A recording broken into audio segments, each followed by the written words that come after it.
ये बताइए, अभी किसी को फ्लू हुआ है आप लोगों में से रिसेंटली? No sir. किसी को नहीं हुआ है? नहीं अभी तो नहीं हुआ।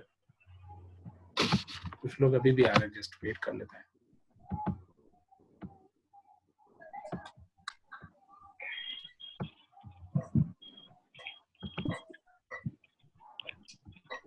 दो मिनट, सारे पार्टिसिपेंट्स आ जाएं क्लास में।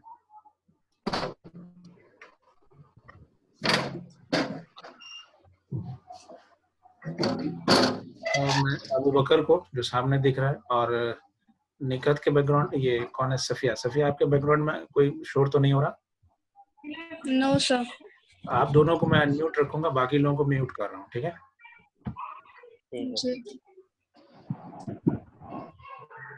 और अबू बकर, यस, अनम्यूट कर रहा हूँ आपको, ठीक है? अगर बीच में कोई दिक्कत हो, कोई सवाल पूछना हो, या तो वो लिख लेंगे आप लोग, या फिर आप लोग हैंड रेज करेंगे क्लास खत्म होने के बाद, तो मैं फिर उसके बाद हम लोग आंसर कर लेंगे इंशाल्लाह।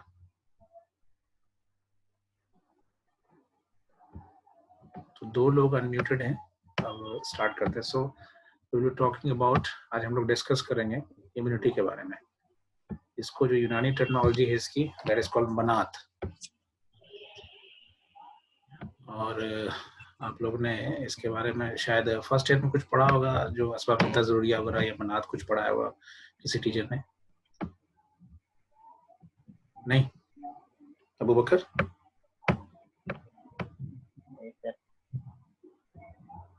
इम्यूनिटी के बारे में पढ़े हम लोग 11th 12th में तो पढ़े हैं। नहीं, इधर फर्स्ट ईयर में क्लास नहीं हुई है ना? मुझे तबिया में कुछ पढ़ा था? कुछ किसी को याद है व्हाट इज इम्यूनिटी यूनानी में?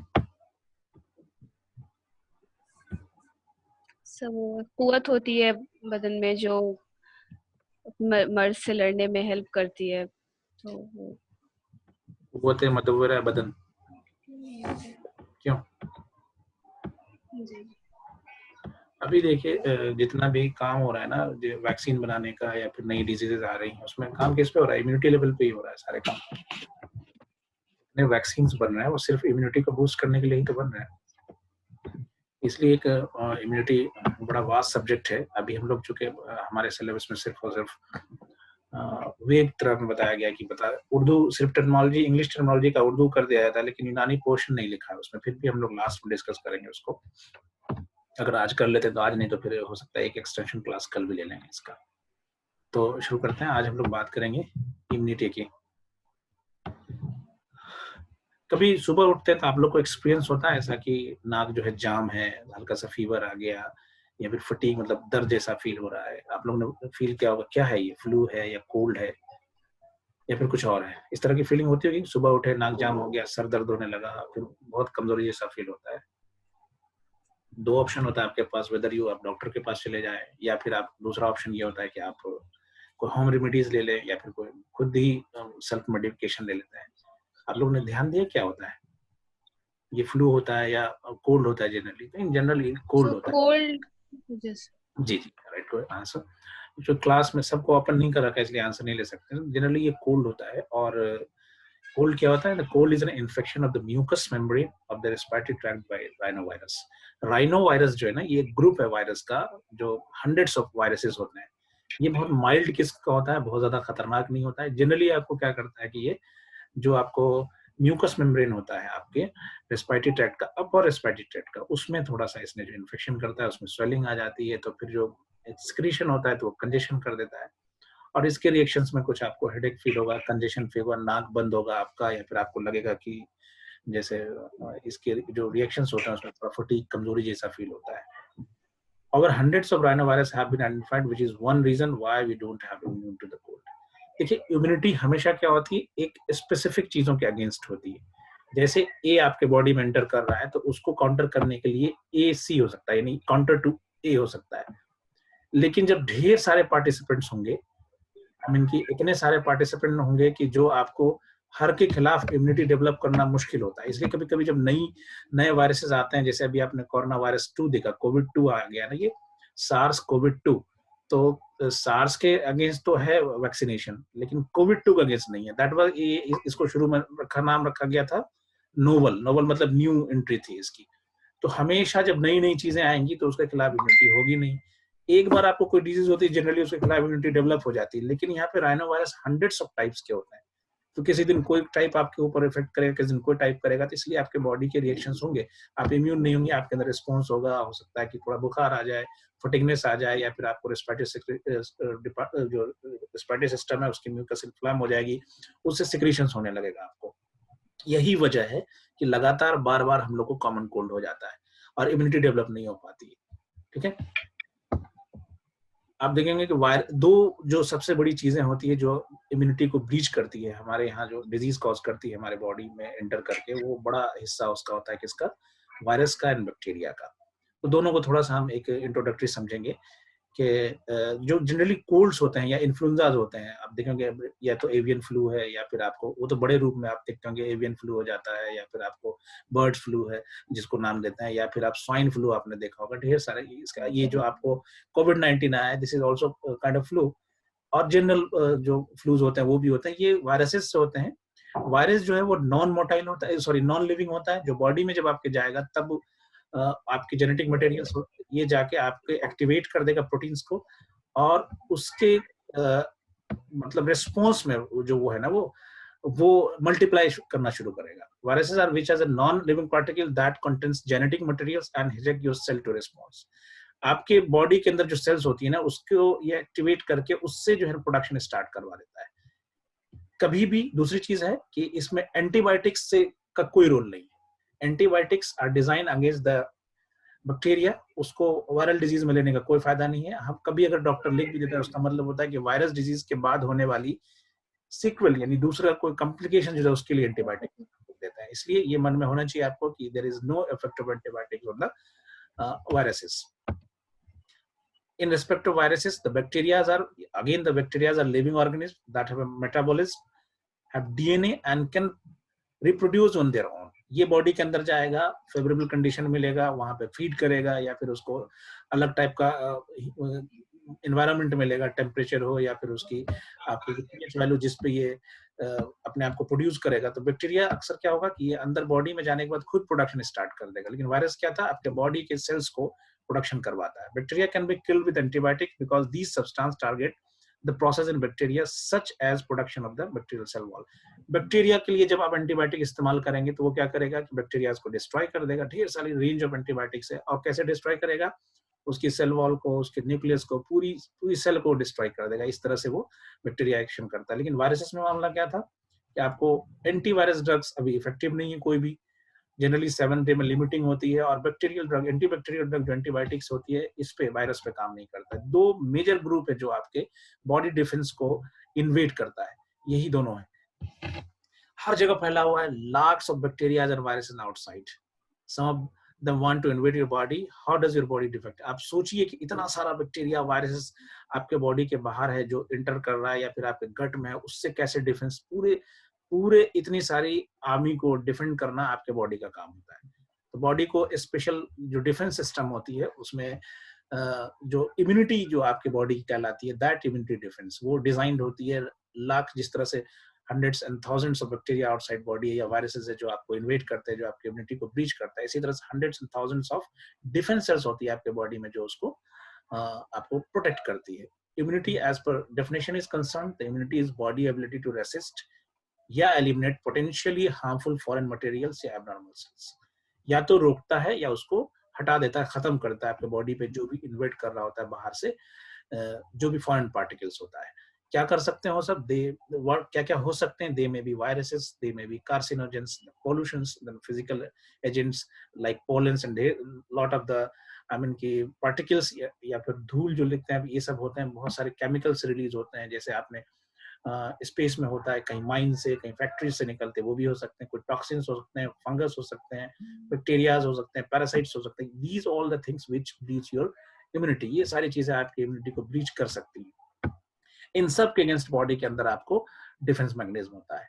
इम्यूनिटी इतना वास्ट सब्जेक्ट है और इतना एप्लीकेबल है कि अभी कोविड-19 के दौर में भी आप देखिए, चाहे आयुष का कोई भी डिपार्टमेंट आयुष का अगर बात कर रहा हो, यूनानी हो या आयुर्वेदा हो या फिर आप होम्योपैथी हो, उनका एक ही टारगेट है कि हम किसी तरह से इम्यूनिटी डेवलप कर दें कोविड-19 के अगेंस्ट। जो सार्स CO2 जो है, जो वायरस का नाम है कोविड-19 के वायरस का, कोविड-19 is the name of the disease and SARS COVID two CoV-2 is the name of the virus. इसके खिलाफ आप इम्यूनिटी डेवलप करने की सब बात करते हैं। Even the modern system of medicine, those you call it allopathy, वहां पे भी सारा काम क्या हो रहा है कि इसकी इम्यूनिटी को किस तरह से डेवलप किया जा सके। जितने भी आपके लैब में काम हो रहा है एंटीवायरल ड्रग डेवलप करने का, या फिर आपको काम हो रहा है आपको वैक्सीन के प्रोडक्शन का, वो सिर्फ और सिर्फ इम्यूनिटी बेस्ड होता है। शुरू से मुझे लगता है कि ये पिछली सदी जो गई है, पूरी सदी में इस पे बहुत बेहतरीन काम हुआ, और इस काम की वजह से इतना इंपॉर्टेंस इसका था कि ऑलमोस्ट 19 के आसपास नोबेल प्राइजेस इस सिर्फ इम्यूनोलॉजी में मिल चुका है अभी तक। नोबेल प्राइज जानते हैं कि आपके ये सबसे बड़ा प्राइज होता है साइंस के फील्ड में, नोबेल प्राइज का जनरली दुनिया का सबसे बड़ा प्राइज माना ही जाता है डिफरेंट फील्ड्स में, लेकिन साइंस में भी सबसे बड़ा नोबेल प्राइज ही होता है। और इसमें 19 नोबेल प्राइज सिर्फ इम्यूनोलॉजी पे मिल चुका है। आप समझते कितना इंपॉर्टेंस है इसका। अगर इस पे आप काम करते हैं या अपने आप को कुछ डेवलप कर पाते हैं, रिसर्च करते हैं, तो एक ओपन फील्ड है।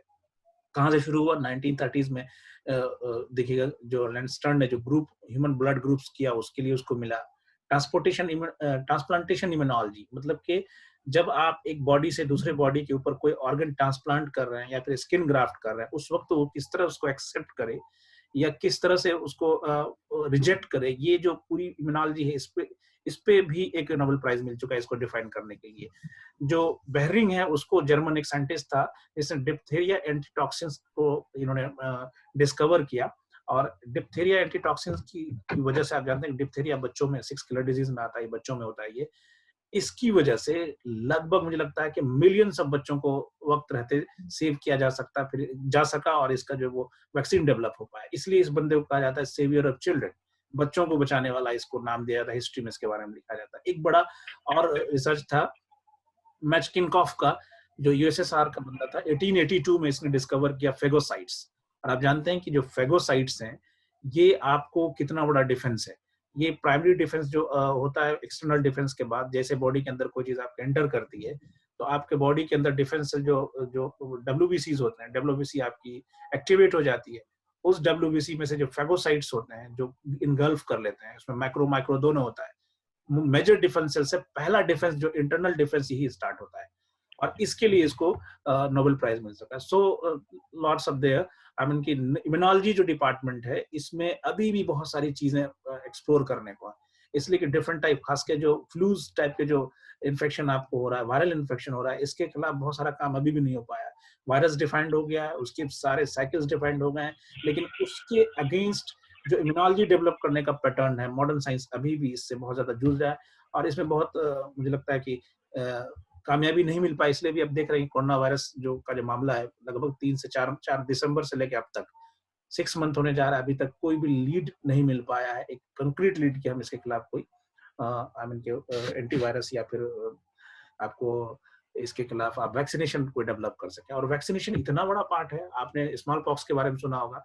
अब तक स्मॉल पॉक्स अब तो नहीं है धरती पे। स्मॉल पॉक्स जब इरेडिकेट हुआ इस दुनिया से 90s में या 80s के लास्ट में, 90 शुरू में, उस वक्त तक इसकी कोई दवा नहीं थी। स्मॉल पॉक्स का कोई ट्रीटमेंट नहीं, लेकिन सिर्फ उसको किस तरह से जो कंटेनमेंट मेजर्स हैं या फिर वैक्सीनेशन है, सिर्फ वैक्सीन की वजह से हम प्रिवेंटिव स्टेप से ही उसको दुनिया से खत्म कर दिया। दुनिया में इतनी सारी बीमारियां जिसका इलाज हम खत्म नहीं कर पा रहे हैं, लेकिन जिसका इलाज नहीं था उसको हमने खत्म कर दिया। सो इवन कि आप पोलियो की बात देख लेते हैं, पोलियो का भी इलाज नहीं हो पा रहा है, लेकिन वैक्सीन की वजह से लगभग दुनिया के मैक्सिमम हिस्से से हमने एरेडिकेट कर दिया उसको। कुछ हिस्सा अपने आसपास थोड़ा सा पाकिस्तान में बच गया है, और इंडिया से तो लगभग एरेडिकेट हो ही गया है। सो इम्यूनोलॉजी एक बहुत ही हाईलाइटिंग सब्जेक्ट है। अगर इस पे हम लोग बात करते हैं, समझना बहुत जरूरी है। इसको जानना इसलिए भी जरूरी है कि इसके बाद ही आप जो डिफेंस सिस्टम है, आगे जो ट्रीटमेंट है, मॉड्यूल्स, उसको समझ पाएंगे। इसके बाद ही आप वैक्सीनेशन समझ पाएंगे, वैक्सीनेशन चार्ट्स को समझ पाएंगे। जो एक इम्यून सिस्टम है, ये अपने आप में एक ऑर्गन सिस्टम नहीं है, ये फंक्शनल सिस्टम है। डिफरेंट ऑर्गन्स के फंक्शंस होते हैं, इसमें डिफरेंट ऑर्गन्स इन्वॉल्व होते हैं जो इम्यूनिटी में अलग अलग जगह पे अपना पार्ट अदा करते हैं। एक कॉम्प्लेक्स सिस्टम है। इसमें स्किन से लेके आपके लिम्फोसाइट सेल्स तक होता है। टी सेल्स, बी सेल्स आप लोगों ने सुना होगा, टी लिम्फोसाइट, बी लिम्फोसाइट। तो वो सेलुलर इम्यूनिटी होती है। पहले स्किन जो है प्रोटेक्शन बैरियर आपका सबसे पहले क्या होता है, बॉडी का स्किन। अगर आप अंदर बॉडी के अंदर जाइएगा तो आपका म्यूकोजा या फिर उसके ऊपर सीलियल लेयर, ये सारा प्रोटेक्शन लेयर होता है। स्किन जो है आपका फिजिकल बैरियर है। अगर आपकी स्किन सेमी परमेबल नहीं होती, हर चीज के लिए परमेबल होती, तो आप पानी में हाथ डालते, वो सारा पानी एब्जॉर्ब होकर आपके बॉडी में चला जाता। बाथरूम से निकलते तो बैलून की तरह आप स्वेल कर जाते। सिंपल एक चीज मैं बता रहा हूँ कि अगर स्किन का प्रोटेक्शन लेयर नहीं होता तो थाउजेंड्स ऑफ बैक्टीरिया डेली आपके बॉडी पे अटैक कर रहा होता, आपको बीमारी हो जाती है। लेकिन स्किन हमारा बैरियर है जो सेमी परमेबल है, बायोलिपिड मेम्ब्रेन, वो उसको बहुत सारी चीजों को वहां से दूर कर सकता है। इवन की जो हेयर्स है आपके नेजल म्यूकोजा में या नाक में, those are the even the first line of barrier. इसी तरह से म्यूकस मेम्ब्रेन जो होती है आपके गट की या इंटरनल मेम्ब्रेन की, जो है वो physical barrier, first line barrier होती है। किस तरह से करती है वो म्यूकस मेम्ब्रेन? कोई भी इन्फेक्शन या कोई भी उसको अल्टर रिएक्शन अगर वहां होता है म्यूकस मेम्ब्रेन में, तो वो क्या करेगी आपको, अगर नाक में है तो म्यूकस सिक्रेशन स्टार्ट कर देगी आपको, या फिर अंदर डाइजेस्टिव सिस्टम में तो वहां सिक्रेशन स्टार्ट कर देगी आपको। इसी तरह से यही जो म्यूकस सिक्रेशन होता है, ये क्या करता है, दो तरह से काम करता है। तो प्रोडक्शन की वजह से जो हीट प्रोड्यूस करेगा उससे कुछ चीजों को खत्म कर देगा, दूसरे इसको बहा के आगे की तरफ ले जाएगा सीलिया मूवमेंट की वजह से। आंख में देखिएगा, कोई अगर आंख में कोई चीज आपके चुभती हुई नजर होती है तो डिफेंस में क्या होती है, आंख झपकती है, और अगर कुछ चीज ने टच किया है या फिर आपको कोई ट्रॉमा हुआ तो जल्दी से टीयर सिक्रेशन होगा। वो क्या होता है, डिफेंस मैकेनिज्म है।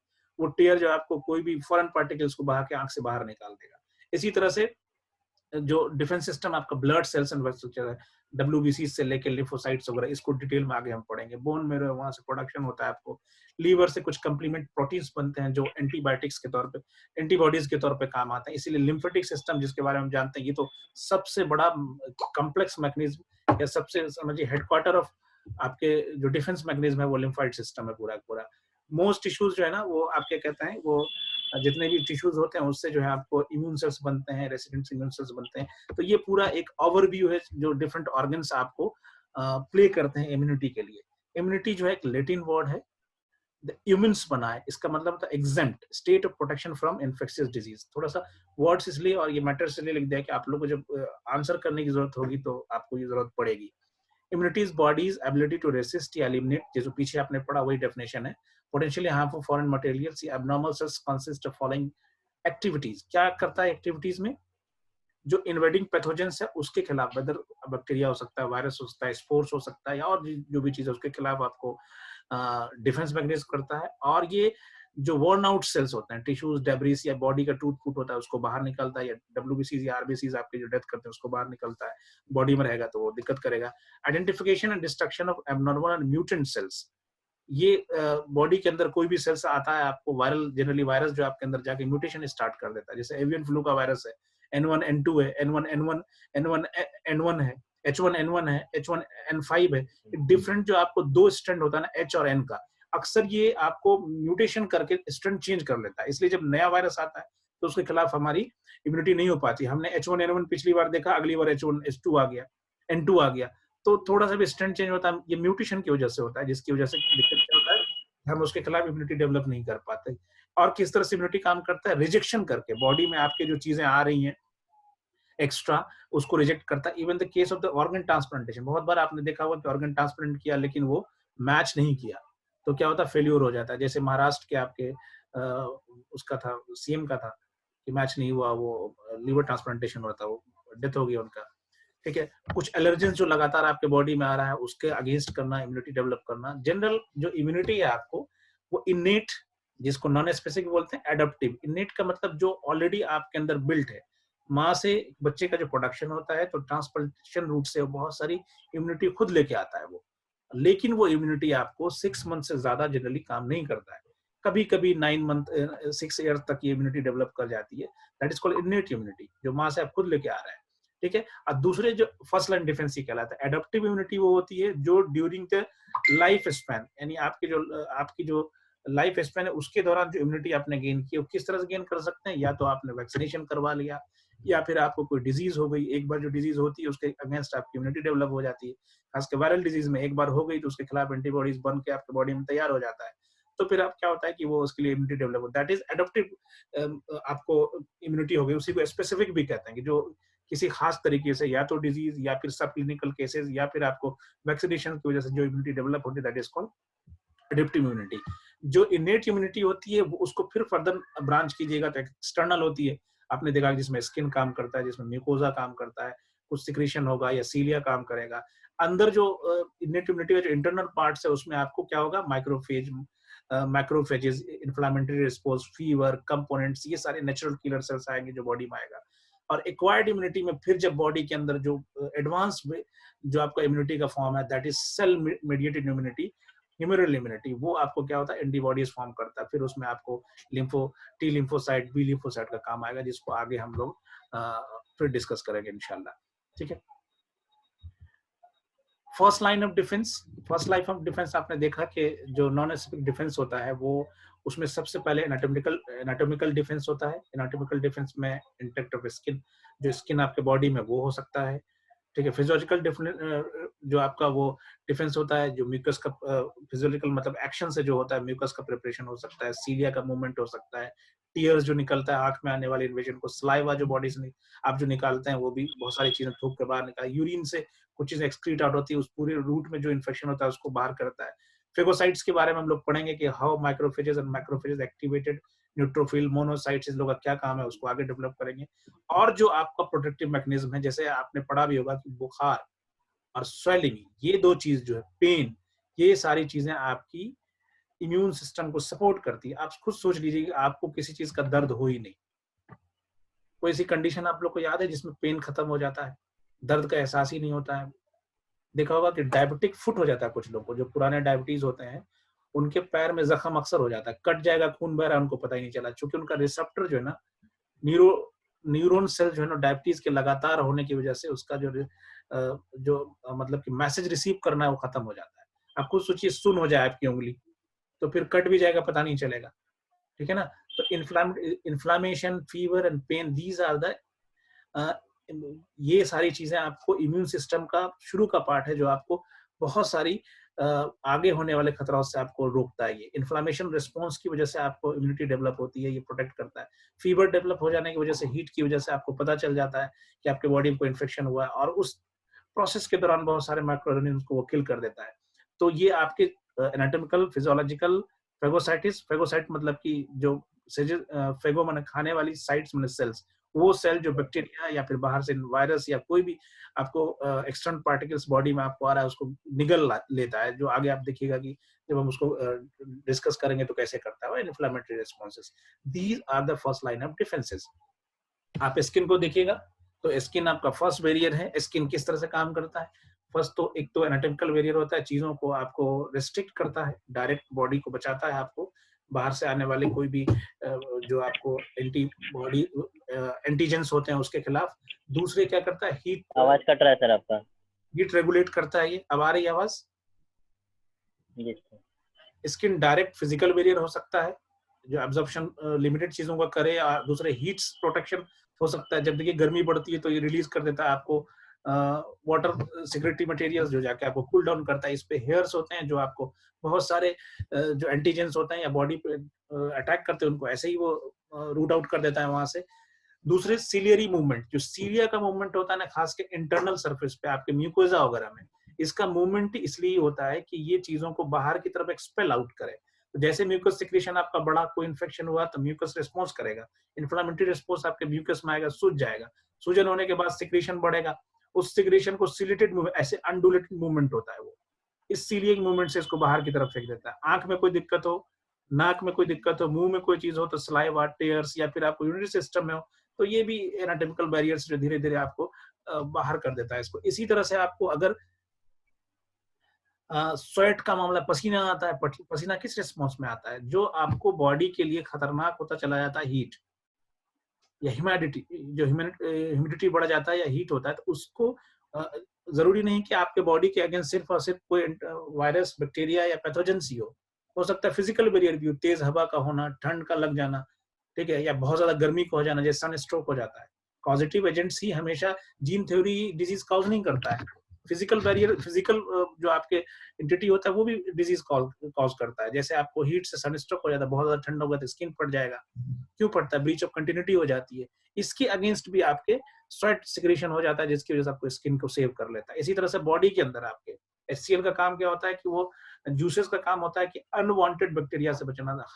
100 या 1000 टाइप ऑफ बैक्टीरिया आपके गट में और माउथ में होता है, लेकिन सब आपको खतरनाक नहीं होता है, कुछ खतरनाक होता है। उसमें पीएच जो होता है आपका, जो वैल्यूज होती है जो बॉडी के अंदर, जो आपके जो गैस्ट्रिक जूसेस होते हैं उसका जो पीएच होता है वो मेंटेन करता है। आपने इसलिए देखा होगा कि बहुत सारे gram positive gram negative bacteria होता है, जब आप लेते हैं उसको तो बॉडी के अंदर क्या आपका जो पीएच वैल्यूज होता है हर जगह, खासकर गट की अगर हम बात करें तो वो डिटरमाइन करता है कि किस तरह से हार्मफुल बैक्टीरिया को वो किल करे। इसी तरह से आपको आंख से जो निकलता है लाइसोजाइम टीयर्स वगैरह निकलता है, तो ये भी बहुत सारे बैक्टीरिया को किल करता है। तो प्राइमरी लाइन डिफेंस में ये एनाटॉमिकल बैरियर्स है। इसी तरह आपके पूरे गट में जैसे बताया कि थाउजेंड्स ऑफ आपके नॉर्मल फ्लोराज होते हैं, जो अगर कभी लॉस कर गया एंटीबायोटिक की वजह से, या फिर कोई कॉरोसिव चीज को खा लेने की वजह से, या फिर कुछ ऐसी चीजें ज्यादा ज्यादा गरम गरम खा लिया आपने, या फिर आपने ज्यादा अल्कोहल ले लिया, या फिर बहुत सारी आपने वो सिगरेट स्मोकिंग, क्या करता है कि आपके गट का जो फ्लोरा होता है, रेस्पिरेटरी सिस्टम का फ्लोरा, उसको डिस्ट्रॉय करता है। वो फ्लोरा, उसके अंदर 1000 टाइप ऑफ बैक्टीरिया होता है जो आपको सपोर्ट करता है आपके सिस्टम को, रेस्पिरेटरी सिस्टम को, डाइजेस्टिव सिस्टम को। तो वो अगर डिस्ट्रॉय हो जाएगा आपका, अल्कोहलिक के साथ होता है, ड्रग अब्यूजर्स के साथ होता है, या फिर वो जो स्पाइसी चीज ज्यादा खाते हैं, इसलिए देखिएगा उनको गैस्ट्रिक पेप्टिक अल्सर या फिर दूसरे जीआईटी डिस्ट्रेस स्टार्ट हो जाते हैं। तो ये पूरा एनाटॉमिकल बैरियर है जो आपके गट में बाहर म्यूकोजा में होता है। These are called the biological factors. Skin का रोल क्या होता है? कॉन्स्टेंटली आपका स्किन जो है ना स्लब अप होता है। ऐसे आपने थोड़ा सा रगड़ दिया आपके स्किन को तो लाख्स ऑफ सेल्स स्किन की आपकी वो स्लब अप हो गई, यानी टूट के गिर गई। ठीक है, इस तो क्या होगा कि स्किन पे जो कॉलोनीज बनाने का काम करती हैं बैक्टीरिया वगैरह या वायरस वगैरह, उसको भी उसके साथ वो बाहर लेके गिर जाता है। डेली आपके बॉडी से अगर आपको माइक्रोस्कोपिक स्ट्रक्चर दिखाया जाए तो ऐसा लगेगा जैसे धूल गिर रहा है आपके बॉडी से। Those are the cells, dead skin cells आपके बॉडी से झड़ रही होती है। अगर ये प्रोसेस नहीं होता तो क्या होता है कि जो सेल होती है आपके बॉडी पे जमा जमा पूरी की तरह से वो कॉलोनीज बना देती है, इन्फेक्शन होता रहता है। ठीक है, और उसी तरह से स्वेट एंड ऑयल जो contain anti microbial chemicals including some antibiotics, आपके स्किन से जो थोड़ा सा ऑयली चीज निकलती है या जो आपके स्किन से जो पसीना निकलता है उसके अंदर एंटी माइक्रोबियल एक्टिविटीज होती है जो सब एंटीबायोटिक्स की तरह काम करता है और आपको डिफेंस का काम करता है। स्किन पे होने वाले कॉलोनीज या फिर बैक्टीरिया के इन्फेक्शंस या स्किन के थ्रू होने वाले इन्फेक्शंस, क्योंकि स्पेस में सबसे ज्यादा ओपन अप क्या आपका स्किन ही तो है। यही सिस्टम है, बॉडी का ऑर्गन है जो आपको ओपन अप है। तो इसका डिफेंस दो तीन तरह से जो मैंने बताया आपको, हेयर्स काम करता है इसमें, स्किन इटसेल्फ काम करती है जो सेमी परमेबिलिटी है उसकी, और कुछ सिक्रीशंस करके ये काम करता है स्किन आपका। स्किन के बाद आपके बाद म्यूकस एंड सीलिया का आपने पढ़ा होगा। तो म्यूकस कंटेन्स लाइसोजाइम्स, ये आपको बैक्टीरिया के सेल वॉल को डिस्ट्रॉय कर देता है। इस लाइसोजाइम्स की वजह से क्या होता है, आपको इस बैक्टीरिया के सेल वॉल को डिस्ट्रॉय कर दिया, बैक्टीरिया खत्म हो जाता है। Normal flow of mucus washes bacteria and virus out of the mucus. पहले भी पीछे भी हमने बात की कि जो म्यूकस का जो फ्लो होता है बाहर की तरफ, कफ, जैसे मान लिया आप रेस्पिरेटरी सिस्टम में आपके म्यूकस बनना स्टार्ट हो गया, दैट इज कॉल्ड फ्लैम बल्गम। तो उसको निकालने का तरीका क्या होता है? तो कफ होता है, कफ को सपोर्ट करता है वहां का सीलिया। सीलिया जो बाहर की तरफ मूवमेंट करता है इसको, ठीक है, बाहर निकल जाता है। Cilia is in the respiratory tract move mucus out of the lungs to keep bacteria virus out. मैंने बताया कि कफ और सीलिया मूवमेंट दोनों मिला के आपको रेस्पिरेटरी सिस्टम का जो म्यूकस सिक्रेशन हो गया। म्यूकस सिक्रेशन हमेशा किसी न किसी बाहर के एंटीजन के रिस्पॉन्स में होगा। वो रिस्पॉन्स या तो लिविंग थिंग्स के अगेंस्ट होगा, या फिर आप हीट के अगेंस्ट होगा, या फिर ठंडा के अगेंस्ट होगा। आपने देखा कभी कभी आपने ठंडा पानी पी लिया, आपको म्यूकस सिक्रेशन बढ़ गया या बलगम हो गया।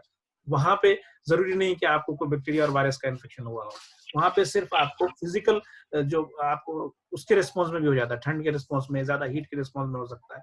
किसी भी कंडीशन में अगर म्यूकस सिक्रेशन बढ़ रहा है तो दो मैकेनिज्म होता है, कफ और दूसरा उसका सीलिया आपका जो उसको बाहर की तरफ फेंकता है। फेगोसाइट्स हमने पढ़ा, इसका रोल क्या होता है कि जैसे आपके बॉडी के अंदर कोई भी चीज इंटर करता है, या तो बैक्टीरिया या वायरसेस या कोई भी आपको एंटीजन इंटर करता है, तो आपका जो डिफेंस सिस्टम है वो स्टार्ट हो जाता है। फेगोसाइट्स क्या है? ये व्हाइट ब्लड सेल्स है, जिसमें आपने पढ़ा होगा न्यूट्रोफिल्स, मोनोसाइट्स, ल्यूकोसाइट्स सब पढ़ा होगा आपने। दो मेनली इसकी ब्रांच होती है, माइक्रोफेज एंड मैक्रोफेजेस। ये दोनों टाइम से उसके मैकेनिज्म कैसे कौन स्टिमुलेट होता है, ये आपके उसके अगेंस्ट काम करना शुरू कर देता है, और कुछ इनगल्फ कर लेता है, कुछ उसको डिस्ट्रॉय कर देता है, कुछ इनगल्फ करके उसके खिलाफ एकदम क्लासिकल मॉलिक्यूल्स बनाते हैं, उसको फिर प्रोसेस करके आपको लिम्फोसाइट्स तक भेजते हैं, टी सेल्स तक भेजते हैं, बी सेल्स तक भेजते हैं, फिर वहां से वो रिस्पॉन्स आना शुरू होता है। दूसरा क्या होता है, जो फेगोसाइट्स बाहर से आते हैं वो इन्फ्लेमेटरी रिस्पॉन्सेस को, एक मिनट और कोई ज्वाइन कर रहा है। Phagocytes are attract by an inflammatory response of damage cells. कैसे अट्रैक्ट करता है आपको मैं यहाँ बताने जा रहा हूँ नेक्स्ट। इसमें कोई भी चीज आपके बॉडी में, स्लाइड देखिए आप, अगर इन्वेड करती है। इन्वेड करने के बाद क्या होता है, वहां के आसपास के सेल्स को डैमेज करते हैं। जो टिश्यू डैमेज होगा तो क्या करेगा, बैक्टीरिया जैसे इन्वेजन किया आपके बॉडी में, जैसे टिश्यू डैमेज होगा तो वहां से क्या होगी, मास सेल को स्टिमुलेट कर देता है वो इन्वेजन। मास सेल रिलीज करेगी, वो मास सेल जो है ना, वो मास सेल एक्टिवेट करके हिस्टामिन रिलीज करेगा। वो हिस्टामिन क्या करेगा, एक आपको ब्लड सर्कुलेशन, चूंकि अभी रप्चर हुआ है जैसे कि ब्लड सर्कुलेशन बढ़ेगा वहां पे, इसलिए बढ़ेगा कि ब्लड से ही सारी जो डिफेंस मैकेनिज्म सेल्स वहां आ जाएगी, तो डिफेंस की सेल्स आ जाएंगी और उसके बाद आपको ये व्हाइट ब्लड सेल्स आ जाएंगी। जो हिस्टामिन रिलीज होगा वो एक आपको मैसेंजर रिलीज करेगा न्यूट्रोफिल्स के लिए, कि न्यूट्रोफिल्स मतलब कि डिफेंस के लिए अब तुम आ जाओ। तो सबसे पहली चीज वहां पहुंचेगी, न्यूट्रोफिल्स पहुंचेगी। उसकी वजह क्या है कि न्यूट्रोफिल्स सबसे ज्यादा नंबर में होते हैं। न्यूट्रोफिल्स आपके सबसे ये जो रिस्पॉन्स होता है हिस्टामिन का, वो न्यूट्रोफिल स्पेसिफिक होता है, एबंडेंस होता है। तो सबसे पहले न्यूट्रोफिल्स आएगा। न्यूट्रोफिल्स कॉल्ड माइक्रोफेजेस, यानी छोटा, माइक्रो माने छोटा, फेजेस माने इनगल्फ, खाने वाला। जब न्यूट्रोफिल जितना कर पाएगा छोटे छोटे सेल्स को या वायरस को इनगल्फ कर लेगा, इनगल्फ करने के बाद डिस्ट्रॉय करके उसको स्पेस में आपको लिम्फेटिक सिस्टम में छोड़ देगा। फिर जब न्यूट्रोफिल से बात नहीं हो पाएगी, जैसे कहीं पे झगड़ा होता है, एक दोस्त जाता है, उससे देखता है कि जितना हो पाया दो तीन को निपट लिया, नहीं निपटेगा फिर वो मैसेज देगा, चिल्लाएगा कि भाई अब तुम आ जाओ। जो सबसे बॉडी बिल्डर है हॉस्टल से, उसको बुलाएगा। Again this neutrophil release at substance, वो सब्सटेंस आपको मोनोसाइट्स को बुलाएगा। मैक्रोफेज जो है वो मैक्रोफेज आएगा। तो न्यूट्रोफिल्स का काम क्या था कि जो भी आपको बैक्टीरिया वायरस उसके अंदर आया उसको इन्गल्फ करेगा, डिस्ट्रॉय करके फिर उसको आपको लिम्फेटिक सिस्टम में छोड़ देगा। लेकिन जब न्यूट्रोफिल आएगा तो neutrophils are more advance, neutrophil से ज्यादा एडवांस होता है आपको, सॉरी न्यूट्रोफिल से ज्यादा एडवांस आपको होता है फेगोस, ये मैक्रोफेज जिसमें मोनोसाइट सबसे पहला आता है। ये फेगोसाइट क्या करेगा, इनगल्फ करने के बाद सिर्फ यही नहीं होगा डिस्ट्रॉय करके उसको छोड़ देगा, ये इनगल्फ करने के बाद अब इसको, इसके अंदर बहुत लंबा प्रोसेस, क्लास 2 मॉलिक्यूल्स होते हैं, जिससे जैसे आपके पास कोई आया तो आप गिफ्ट को रैपर करते हैं, रैपर करने के बाद उसको भेज देते हैं सामने। तो रैप अप करके एक अपना क्लास 2 मॉलिक्यूल्स उस पे चिपका के एंटीजन के ऊपर वो भेज देता है टी सेल्स को। तो टी सेल्स है वहां जब पहुंचता है तो टी सेल के रिकॉग्नाइजिंग दो एजेंट्स होते हैं। एक तो पहले वो गिफ्ट को रिकॉग्नाइज करेगा और जो आपने रैपर बना के दिया उसको रिकॉग्नाइज करेगा। उस रिकॉग्निशन के बाद टी सेल्स का जो सरफेस है वो उसके न्यूक्लियस को मैसेज भेजेगा कि कोई आया हुआ है जिसके लिए आप तैयार हैं। आपके बॉडी के अंदर नेचर ने 1000 crore of T cells and B cells बना के रखा है पहले से डिजाइन करके, इस तरह का अगर कोई इन्वेजन आएगा तो उसके अगेंस्ट आप एंटीबॉडीज बनाइएगा। तो वो सरफेस से न्यूक्लियस पर मैसेज जाएगा कि जिसके लिए आप तैयार है वो आ गया है आपके सरफेस पे। फिर वो टी सेल जो डायरेक्ट एक कम्युनिकेशन करेगा किसके साथ, ये आपको न्यूट्रोफिल्स, बेसोफिल्स है जो मैक्रोफेजेस है, कि जो आपने भेजा ये आप ही का चीज है, दैट इज कॉल्ड इंटरल्यूकिन। दो सेल्स के अंदर जो बात होती है ना, that is called interleukins. Interleukin first release होगा।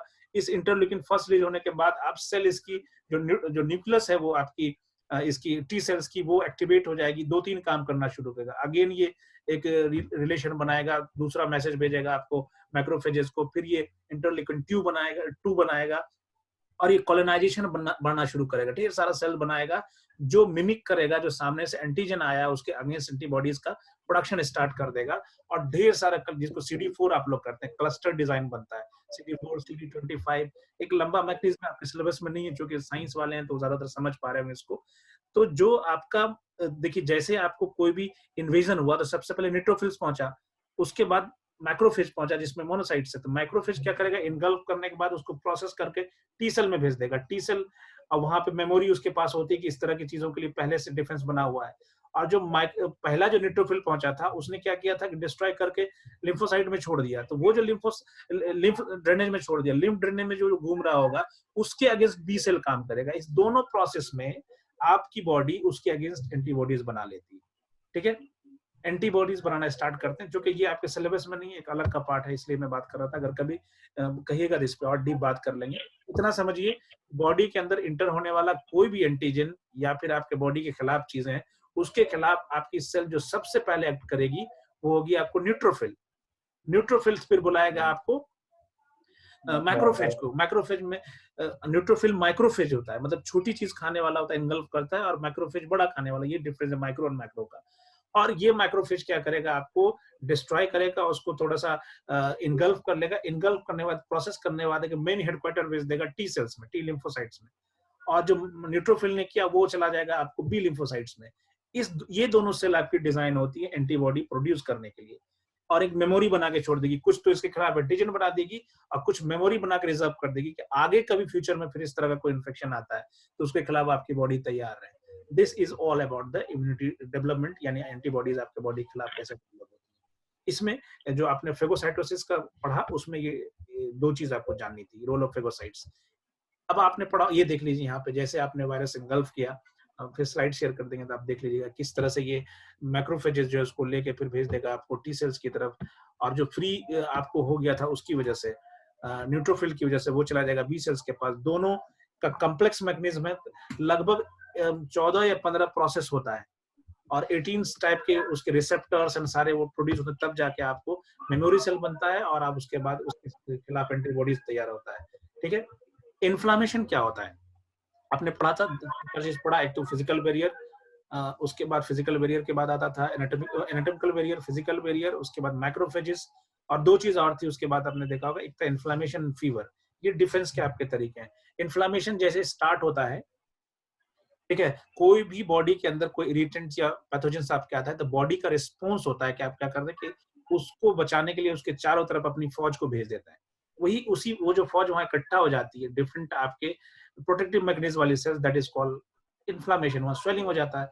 इसके थ्रू आपका एक रिस्पॉन्स डेवलप होता है। जब इन्फ्लामेशन होगा तो इतनी सारी सेल्स वहां पे जमा हो जाएगी, न्यूट्रोफिल्स आएगी, जिसको हमने माइक्रोफेज का, फिर मोनोसाइट्स आएगी बाद में, that is called macrophages, natural killer cells आ जाएगी, उसके बाद टॉल लाइक रिसेप्टर्स आ जाएंगे आपकी, ये सारा, ये भी एक प्रोटीन होता है, साइटोकाइनेस आ जाएगा, सी प्रोटीन आ जाएगा, कोगुलेशन प्रोटीन आ जाएगा, ये सारे जमा हो जाएंगे। और दो जगह होगा, एक तो आपको सेल के अंदर हो सकता है, सेल के बाहर हो सकता है, तो इसकी वजह से आपको स्वेलिंग वहां हो जाएगा। अगर ये खत्म हो जाए दोबारा हम स्टार्ट करेंगे, आप लोग लाइन पे रहिए।